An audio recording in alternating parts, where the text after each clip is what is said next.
Jenazah Satpam SMA Negeri 1 Banjaran yang hanyut terbawa Sungai Cibanjaran di Kabupaten Bandung, Jawa Barat ditemukan.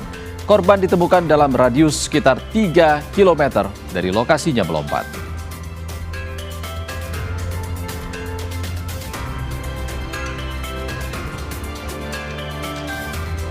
Delapan jenazah korban helikopter jatuh dibawa ke Rumah Sakit Bayangkara Pontianak dan langsung dimasukkan ke kamar jenazah untuk identifikasi.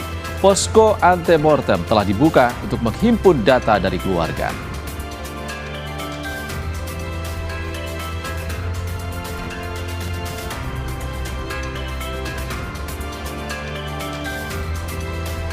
Minyak kita langka di sejumlah pasar tradisional. Pedagang mengaku pasokan berkurang dalam beberapa waktu terakhir, sementara permintaan masyarakat tetap tinggi.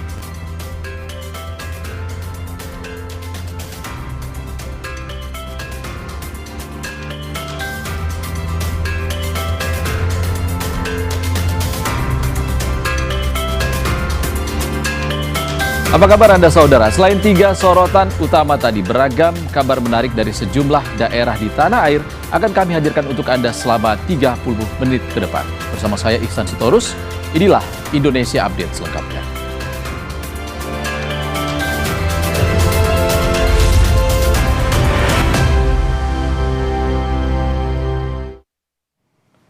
Kabar pertama saudara, tim gabungan dari Polda Sulawesi Tengah dan Polres Parigi Mutong menertibkan aktivitas pertambangan emas tanpa izin atau peti di sejumlah wilayah Kabupaten Parigi Mutong. Orang mana? Orang kampus ini. Puluhan orang di atas itu. Masih ada? Kami di atas itu.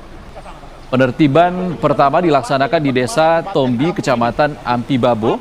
Di lokasi itu petugas menemukan 6 unit talang. 5 diantaranya dipasangi garis polisi, sedangkan 1 unit dimusnahkan dengan cara dibakar di tempat. Petugas juga memasang 4 baliho berisi imbauan penghentian aktivitas penambangan ilegal.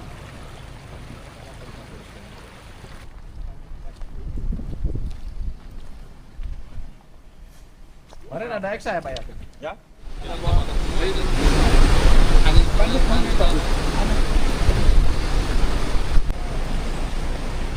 Setelah menyelesaikan kegiatan di Ampibabo, Polda Sulteng serta Polres Parigi Mutong melanjutkan penertiban ke wilayah Kecamatan Sausu. Di Dusun 1 Mentawa, Desa Sausu Torono, petugas melakukan penindakan di lokasi tambang ilegal dengan memasang spanduk larangan, garis polisi, serta memusnahkan sejumlah sarana penambangan. Objek yang dimusnahkan meliputi 1 unit bangunan tempat tinggal penambang, 1 unit mesin penyedot air, dan 1 unit talang besi. Petugas juga mengamankan berbagai peralatan penambangan, diantaranya talang kayu, karpet penangkap emas, tabung gas 5 kg, kabel kelistrikan, kompor gas, serta mesin gerinda.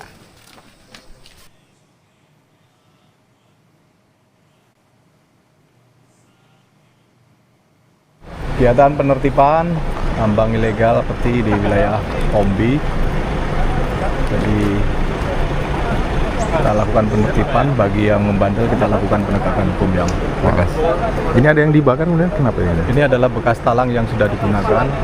Ya, harapannya sudah tidak, kalau kita pergi jangan sampai digunakan lagi, Pak. Kita ke sorotan lain, saudara. Petugas gabungan menemukan jenazah Satpam SMA Negeri 1 Banjaran yang hanyut terbawa Sungai Cibanjaran, Kabupaten Bandung, Jawa Barat. Korban ditemukan dalam radius sekitar 3 km dari lokasinya melompat.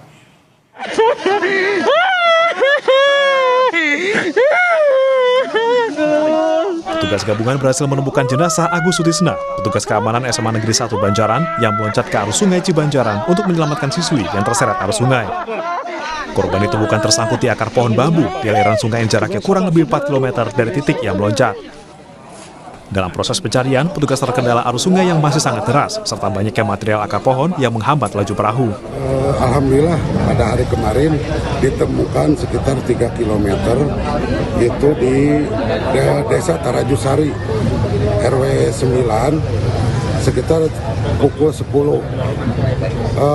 Kronologisnya pas waktu kejadian itu sore hari, si korban itu terperosok.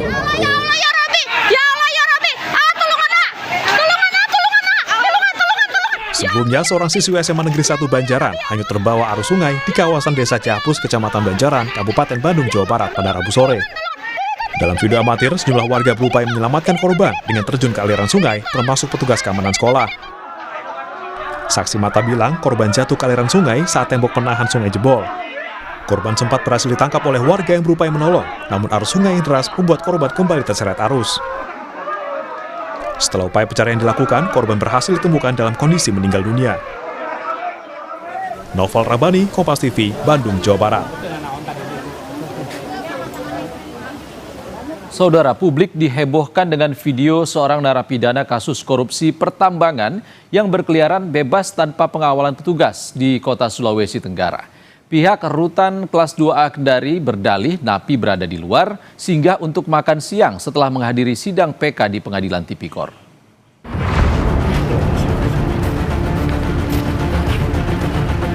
Supriyadi, narapidana korupsi pertambangan ini berkeliaran bebas di Jalan Abu Nawas, Kelurahan Bende, Kota Kendari, Sulawesi Tenggara, Selasa siang, 14 April 2026. Dalam video itu, Supriyadi tampak dengan santainya masuk ke sebuah coffee shop tanpa pengawasan ketat petugas untuk bertemu seseorang. Video itu pun viral di media sosial dan mendapat sorotan kecaman publik dari warganet. Pihak Rutan Kelas 2A Kendari membenarkan napi tersebut adalah warga binaan yang keluar untuk menghadiri sidang peninjauan kembali atau PK di Pengadilan Tipikor. Namun saat akan pulang dari pengadilan, pihak Rutan berdalih napi bersangkutan singgah makan siang dengan pengawalan satu petugas. Sipir Rutan yang mengawal kini menjalani pemeriksaan internal dan apabila terbukti melanggar SOP, dipastikan akan mendapatkan sanksi. Jadi sidang peninjauan kembali itu panggilan dari Pengadilan Negeri Kendari itu dipanggil untuk melaksanakan sidang hari ini tanggal 14 April itu jam 9. Jadi yang bersangkutan itu sudah keluar sesuai dengan panggilan ini, dikawal oleh petugas kami. Jadi satu orang petugas kami mengawal dan mereka melaksanakan sidang itu di Pengadilan Negeri Kendari. Setelah selesai melaksanakan sidang, pada saat perjalanan pulang untuk kembali ke Rutan, itu mereka singgah untuk salat dan makan. Jadi salat dan makan siang. Ya pada saat itulah teman-teman wartawan menangkap gambar. Supriyadi merupakan mantan Kepala Syah Bandar dan Otoritas Pelabuhan Kabupaten Kolaka. Dia telah divonis 5 tahun penjara karena terbukti terlibat korupsi pertambangan nikel di Kabupaten Kolaka 2025 lalu. Silvian Sakia, Kompas TV Kendari, Sulawesi Tenggara.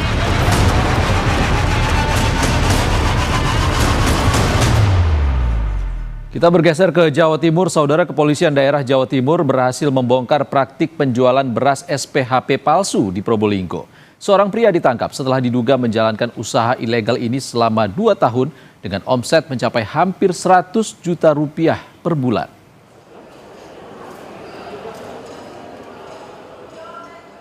Pengungkapan kasus pengedaran beras SPHP ini bermula dari laporan masyarakat terkait adanya kegiatan mencurigakan berupa pengemasan beras tanpa label ke dalam karung bertuliskan SPHP ukuran 5 kg di wilayah Probolinggo. Setelah dilakukan penyelidikan, petugas dari Polda Jawa Timur menemukan dugaan tindak pidana dan menangkap seorang warga Kalirejo, Dringu, Probolinggo. Tersangka membeli beras polos dari petani dan toko beras lokal, kemudian mengemas ulang ke dalam karung berlabel SPHP untuk dijual ke pasaran. Namun, berat isi tiap karung ternyata tidak sesuai standar, yaitu hanya berisi 4,9 kg per karung. Tersangka juga diketahui tidak memiliki izin resmi maupun penunjukan dari Bulog untuk memproduksi maupun mendistribusikan beras SPHP. Beras SPHP itu secara resmi pasti hanya dikeluarkan oleh Bulog, tidak ada instansi lain yang diberi penegasan untuk penyaluran SPHP, hanya Bulog. Kita itu ada surat izin edar dan expired date, jadi kemasan kita. Jadi biasanya itu yang nggak ada, karena memang sekarang pemalsu juga sudah sangat mirip gitu kadangnya. Per kilonya maksimal hanya boleh dijual 12.500, kalau dari Bulog 11.000. Ini pasti palsu, barangnya pasti di bawah standar, jadi itu takutnya mengganggu image Bulog yang sekarang berasnya sudah jauh lebih bagus. Saudara, kelangkaan minyak kita mulai dirasakan di sejumlah pasar tradisional. Pedagang mengaku pasokan berkurang dalam beberapa waktu terakhir, sementara permintaan masyarakat tetap tinggi.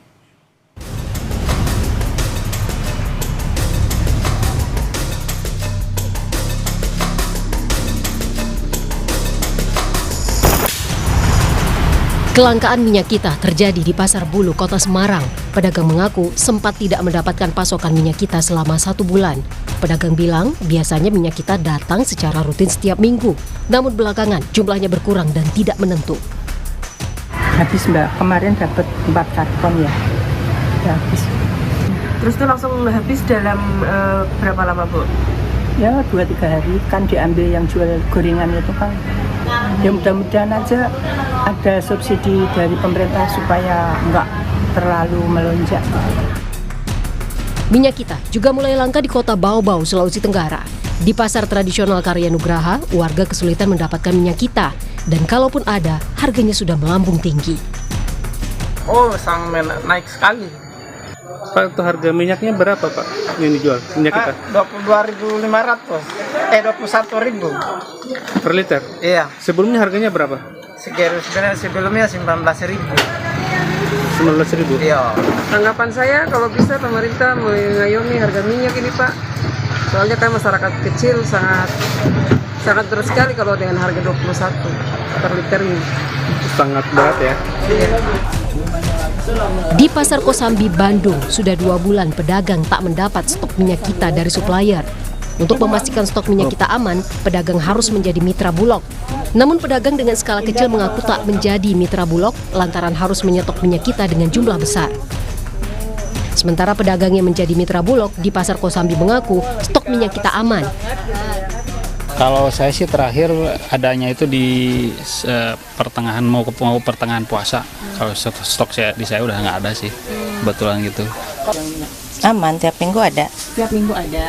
Kalau Tata sendiri berarti member dari Bulog apa? Iya, kayak mitra gitu ya. Mitra. Harga ininya harga belinya kalau dari Bulog berapa Teh? 14.500 per liter gitu, per 1 liter. Jadi Tata di sini jualnya sesuai HET gitu ya? Iya, 15.7. 15.7 ya. Oke. Sekarang stoknya ada berapa banyak nih Teh? Ada 60 karton. 60 karton ya. Satu karton isinya 12. 12. Untuk menjadi mitra, pedagang harus mengambil minimal 100 hingga 150 botol minyak kita dalam sekali order.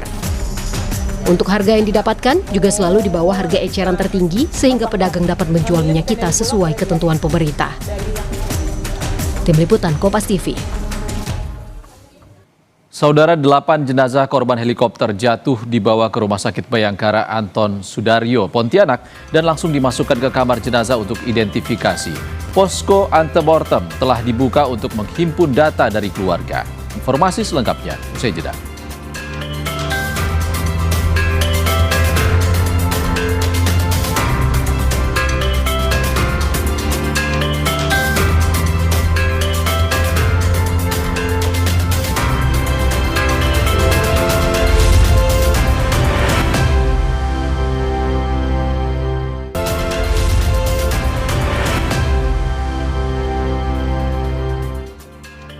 Terima kasih Anda masih di Indonesia Update. Saudara, TNI Angkatan Udara mengerahkan personel dan pesawat Super Puma untuk mengevakuasi korban jatuhnya helikopter PKCFX yang jatuh di hutan Kabupaten Sekadau, Kalimantan Barat.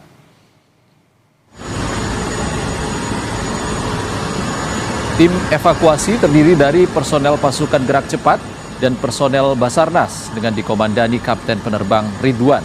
8 jenazah saat ini telah dibawa dari Posko Hulu Peniti ke Kompi Yonif 642 Sanggau. Jenazah selanjutnya diterbangkan menggunakan helikopter Super Puma menuju Lanut Supadio Kuburaya untuk diserahkan pada Basarnas.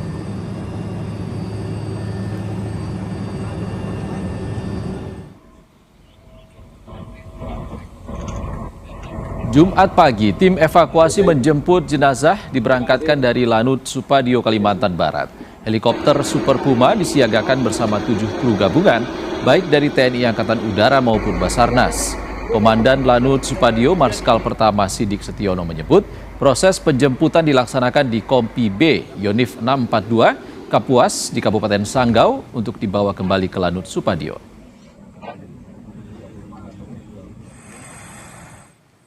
Pagi ini posisi seluruh dari manifest yang ada di Bapak Kilosari Foxtrot X-ray menuju ke Kompi B 642 di Sanggau. Kemudian pagi hari ini kita sudah melalui perintah dari Basarnas maupun dari Angkatan Udara juga akan melaksanakan evakuasi atau penjemputan seluruh korban. Ada 8 pack berada di kompi tersebut. Di belakang kami ada hotel Tirtu Magnet yang sudah persiapan untuk melaksanakan terbang menuju ke posisi tersebut, posisi di kompi B 642. Dari perjalanan darat sekarang juga seluruh pack sudah menuju ke kompi tersebut, sehingga nanti di kompi tidak terlalu lama keluarga juga sudah ada di Spado sebagian menunggu dari kedatangannya. Dari Lanut Supadio, 8 jenazah korban dibawa ke Rumah Sakit Bayangkara Anton Sudaryo Pontianak. Setibanya di rumah sakit, seluruh jenazah langsung dimasukkan ke kamar jenazah untuk dilakukan identifikasi. Ada 8 jenazah yang baru kita terima dengan 2 orang kru perawat, 6 penumpang dari musibah kilang lost kontak kemarin heli Plantation. Tadi sudah kita lihat ada ambulans terakhir yang membawa properti dan body bag yang terakhir. Seperti apa progres identifikasinya? Kita tanyakan pada jurnalis Kompas TV Samsul Hardi dan juru kamera Muhammad Nasruddin di Rumah Sakit Bayangkara Pontianak. Samsul, apakah sudah semua data antemortem diserahkan pihak keluarga pada tim Rumah Sakit Bayangkara? Baik, Ihsan Sitorus dan saudara, dapat kami informasikan memang saat ini proses identifikasi yang dilakukan oleh tim Inafis Polda Kalbar masih terus berlangsung untuk antemortem maupun postmortem.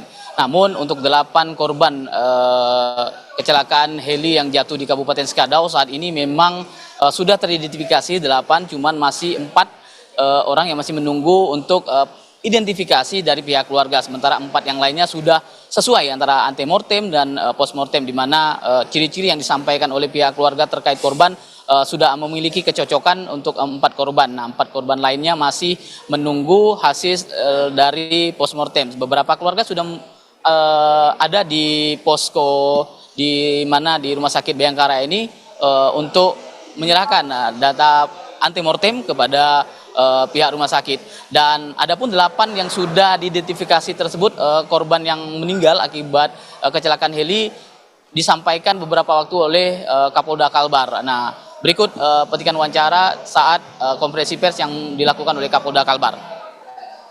Berdasarkan hasil koordinasi dengan seluruh pihak yang ada di sana, evakuasi tidak dapat dilaksanakan pada malam hari mengingat kondisi medan yang terjal serta keterbatasan pencahayaan, sehingga dilakukan evakuasi mulai hari ini pada pagi tadi sekitar pukul 6 waktu Indonesia bagian barat. Kemudian helikopter ini dipimpin atau dipiloti oleh Kapten Marindra dan kopilot Harun Arasid dengan jumlah penumpang sebanyak. Ya, itu tadi yang disampaikan beberapa korban yang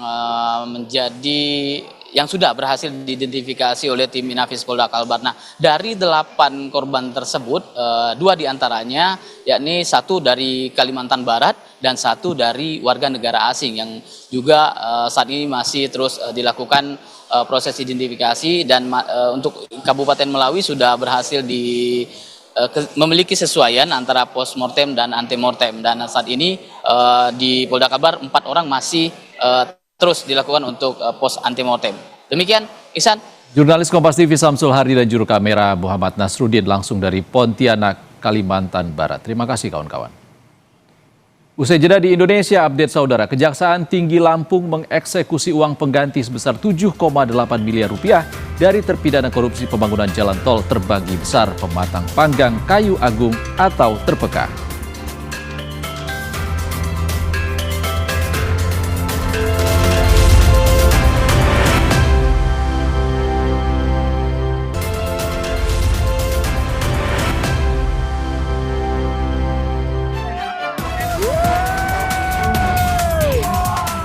Hujan deras yang terjadi terus-menerus mengakibatkan tanah longsor di Desa Sukorejo, Kecamatan Suruh, Kabupaten Semarang, Jawa Tengah.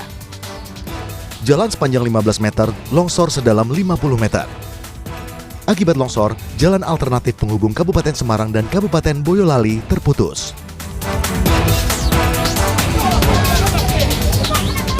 Pelaksanaan eksekusi pengosongan lahan untuk proyek pembangunan flyover di Tinjau Lawik diprotes. Sejumlah warga yang mengaku menguasai lahan keberatan atas eksekusi itu karena merasa tidak pernah dilibatkan dalam proses hukum. Namun dengan pengawalan ketat polisi, Pengadilan Negeri Padang tetap melanjutkan proses eksekusi lahan. Jurusita Pengadilan Negeri Padang menegaskan, sorotan lain, Kejaksaan Tinggi Lampung mengeksekusi uang pengganti sebesar 7,8 miliar rupiah dari terpidana korupsi pembangunan jalan tol Terbanggi Besar Pematang Panggang Kayu Agung atau Terpeka. Eksekusi dilaksanakan oleh penuntut umum Kejaksaan Negeri Mesuji setelah putusan Pengadilan Tipikor berkekuatan hukum tetap. Uang pengganti merupakan hasil penyelamatan kerugian negara dari proyek strategis nasional di wilayah Lampung tahun anggaran 2017 hingga 2019. Eksekusi uang pengganti dalam perkara tindak pidana korupsi kegiatan pembangunan jalan tol Terpeka STA 100 plus 200 sampai dengan STA 112 plus 200 di Provinsi Lampung tahun anggaran 2017 sampai dengan 2019. Proses yang kami lakukan terkait barang bukti sebagaimana yang ada di hadapan kami ini adalah dengan cara peminat. Kami tutup Indonesia Update edisi kali ini, saudara. Saya Ihsan Sitorus pamit. Sehat selalu. Sampai jumpa.